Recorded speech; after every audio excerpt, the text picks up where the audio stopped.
How to create a team on Dropbox. Really easy and simple, guys. Once you're logged into your Dropbox account, come here on the top right, click on your profile icon, okay?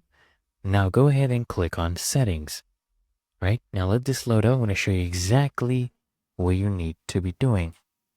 Now, right here, what you need to do is under personal account, you'll see the general tab. Click on that. Scroll down and then you will see this option right here that says link your team account. Okay, now click on link accounts. Don't worry, your accounts will stay separate, but can basically switch between them really easily. Now come here and continue with Google or just enter your email address. Just basically sign in, right? So I'm going to sign in to my other account. I'll use this one right here. So I'm basically establishing a team account. And now we'll see that we are signed in.